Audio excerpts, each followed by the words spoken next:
Okay, so VCAA 2021 physics exam, we're on section B here now.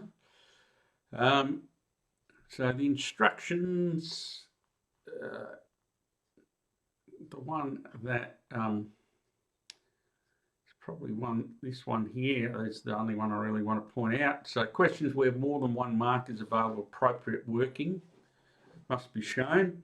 And so there's a few questions in this section here that require some working out. The others are a bit more self-explanatory. Well, not self-explanatory, a bit more straightforward. Put your answers in the box, and the boxes give you a unit. So this first question points out both of those. All right. Two identical bar magnets of the same magnetic field strength are arranged at right angles, the same distance from point P as shown in figure 1. At point P on figure 1, draw an arrow. All right, so here's point P. We've got to draw an arrow here.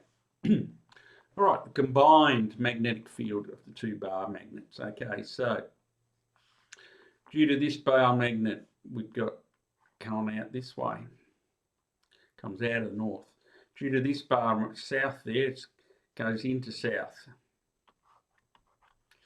So when we add those two vectors together, it's going to be going that way. So draw it at P, and there is our arrow drawn at P, indicating the direction.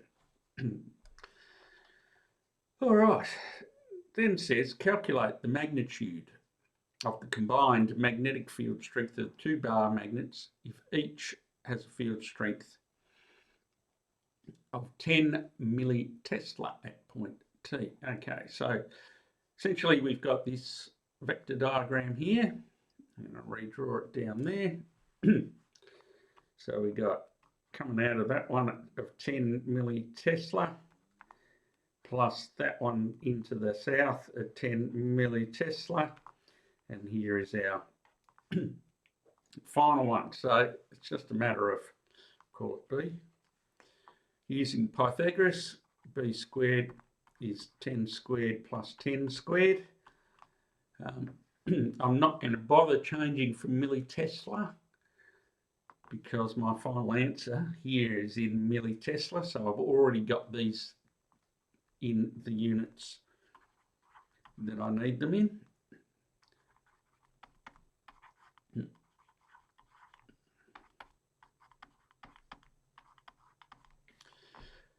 All right, and so when you calculate that, you then get 14.14 millitesla. Now, in the examiners, they've just got 14.1 as the answer. Is that all that you need? And that, I guess, comes from here. 1, 2, 3 significant figures.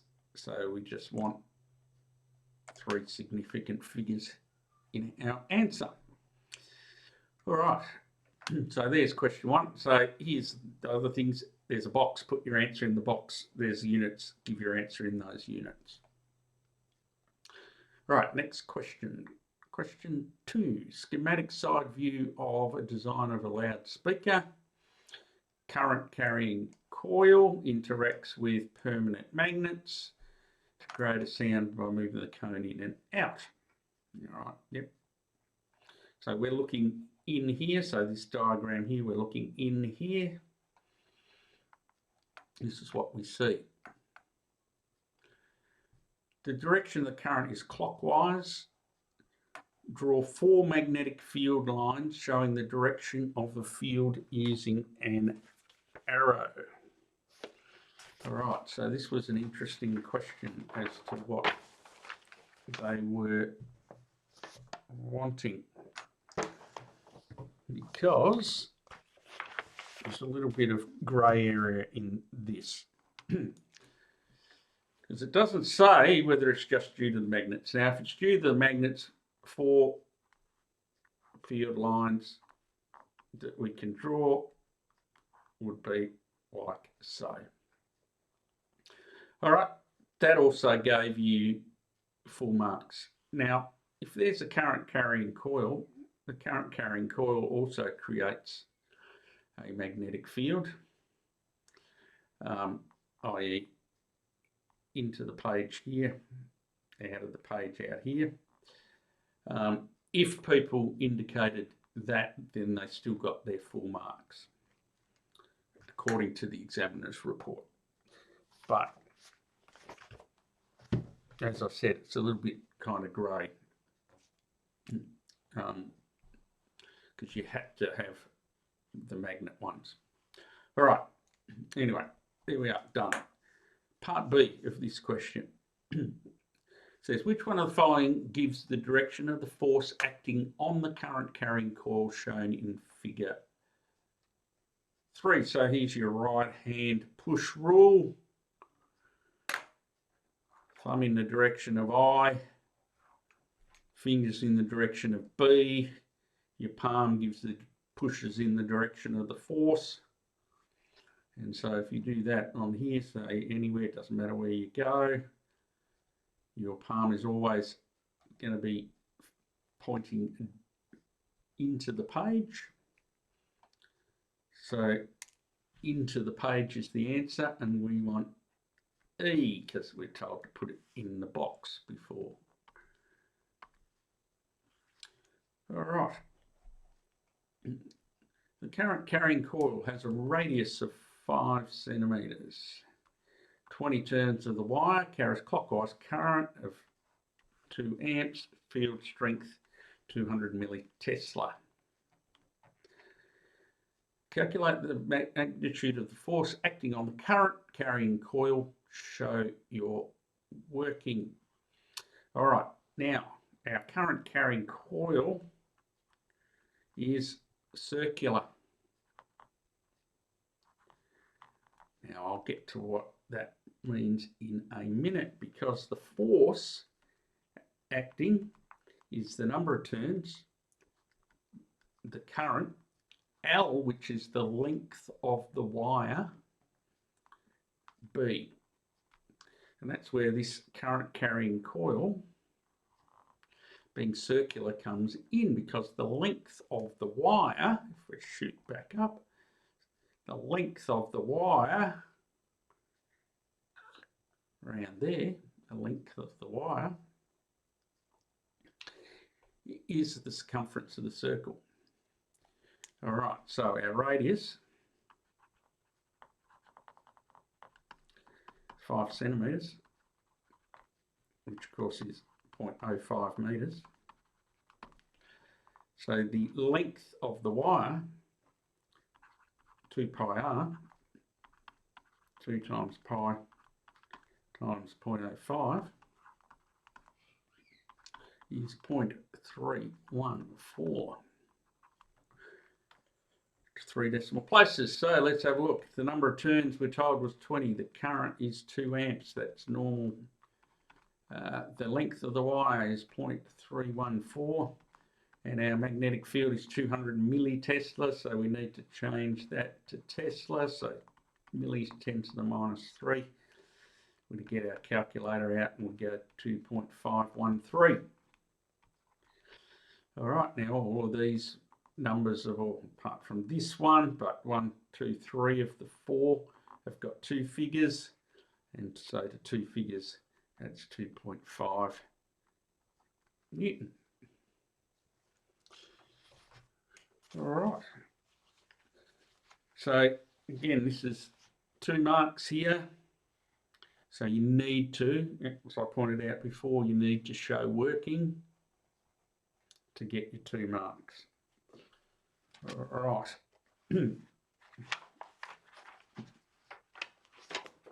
And in fact, in this particular question, it says show your working. So you need to show these things. All right. Question 3.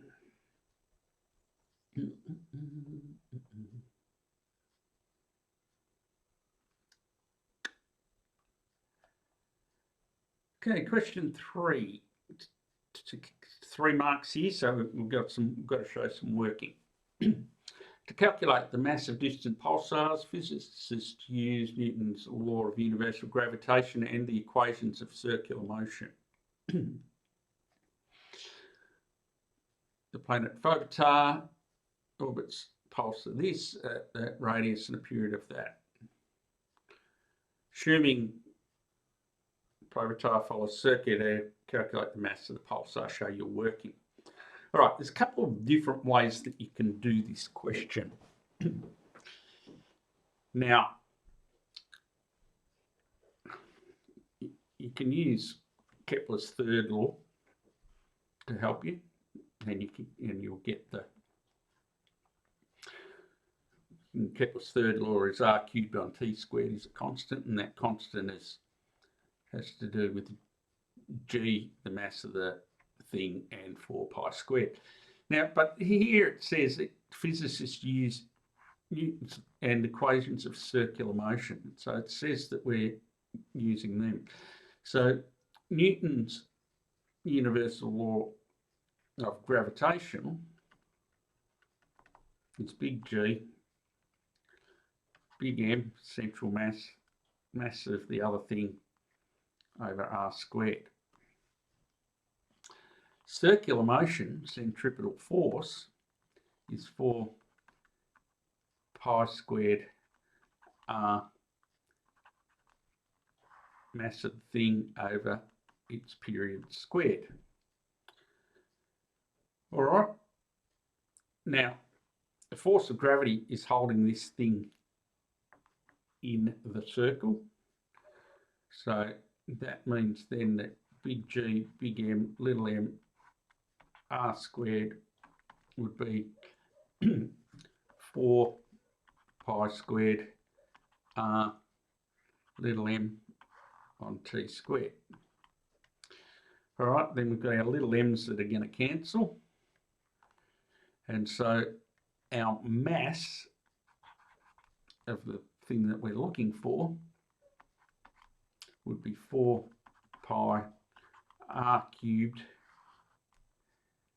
big G t squared. All right, and so then what we would do is, pi squared, 4 pi squared, put in the numbers, the radius of the orbital radius, 6.9 by 10 to the 3 over 6.67 by 10 to the minus 11 times the period,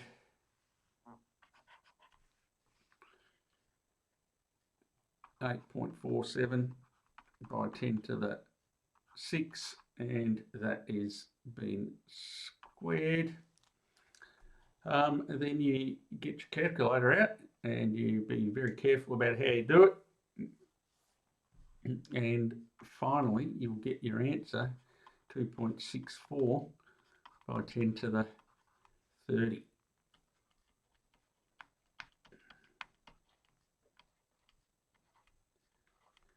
All right, and so, as I said, Kepler's third law, using that you'll get the same answer, but they've indicated that they want you to use the force of gravitation and the centripetal force.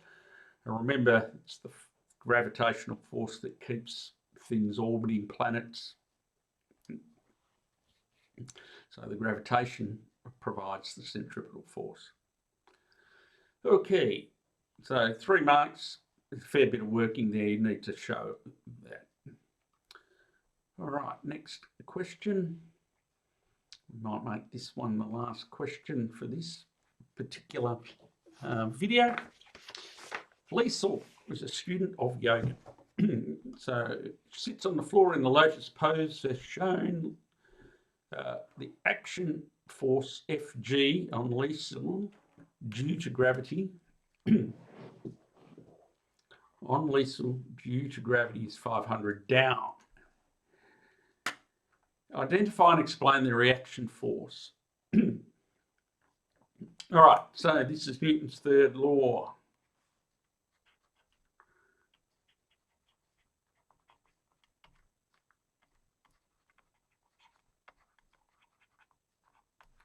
Is what we've got to do. All right. So Newton's third law, the things involved, so let's talk about action and reaction is the kind of thing that gets used. That can be a bit confusing in terms of Newton's third law because you can get confused about what the things are. So Liesel due to gravity, what is it? It's due to gravity. So what is the thing that provides the gravity? That's the Earth. So this force, action force of Liesel on Liesel due to gravity, that means that's Earth on Liesel. All right, so they're the two things that are involved. So if that's the action force, then the reaction force has to involve those two things as well. So if the action is Earth on Liesel, the reaction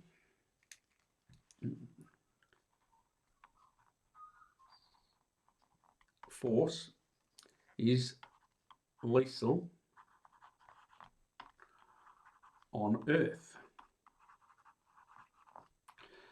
And it's the same size, 500 Newton, and it's the opposite direction.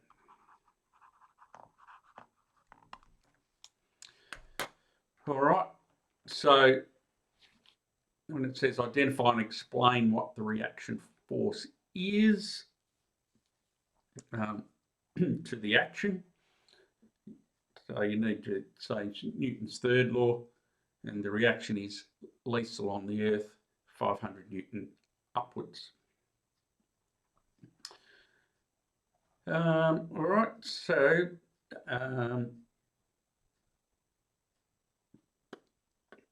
yeah, just got to be careful with these questions, as I already said, because it's got the two forces, the action, the reaction, have got to have the same two things here, the same two. Can't have Earth on Liesel and then Liesel on something else, or you know. It's got to be Earth on Liesel and then Liesel on Earth. All right, I'm starting to waffle, and I think this video, as I said, it's already gone long enough, so we will leave this video here and more videos for the next lot of questions.